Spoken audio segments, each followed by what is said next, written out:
Behind me is the final resting place of our one and only great Osashifo Dr. Kwame Nkrumah. I have to say, Emma is here. And on my left, over this side, so it reads Fatia Nkrumah. That means the wife too was also buried here, and she was buried on February 22nd. No. She was born on February 22nd, 1932, and died on May 31st, 2007. You could clearly see the bond between Kwame Nkrumah and his wife was so great, to the sense that you had to bury them together. We are currently at the final resting place of Kwame Nkrumah. That's the museum. This is where he was buried, and you can see it's well preserved, and anybody from any part of the world can come at any time just to see this thing. Let's go back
the toil of our forefathers in the struggle for political freedom.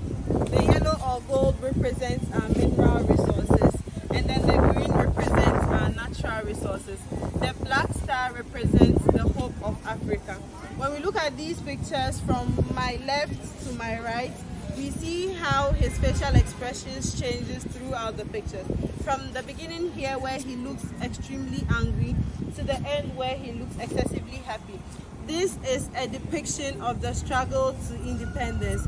This is just to show us that in the beginning it wasn't easy, it was difficult, but gradually with perseverance, at the end of the day, he succeeded in gaining Ghana's independence for us. So this is just this is just showing us how difficult to easy the journey was for Nkrumah. And then when we look at this quote here where he says he's not African because he was born in Africa, but because Africa was born in him. This is Nkrumah telling us he has so much love and pride for being an African. Wherever you take him, you cannot take the African out of him. And for that reason, he was willing to do his best for Africa. Nkrumah wanted a united Africa. When we imagine that, we imagine Africa being one country with one economy, one common currency. And I personally believe that Africa could have been a force to reckon with if that was the case and if that had been possible, because the world definitely needs Africa more than Africa needs the world with all of the resources we have.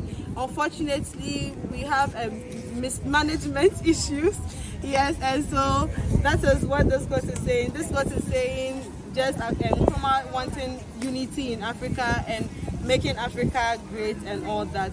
But we believe that in the near future, if we have visionary leaders who understand what the likes of Nkrumah fought and stood for, they may come and make that a reality. But until then, we enjoy the peace and quiet, and we hope for a better tomorrow. Yes. So this is the end of our tour. Thank you all so much for coming. Hopefully, we've learned a thing or two.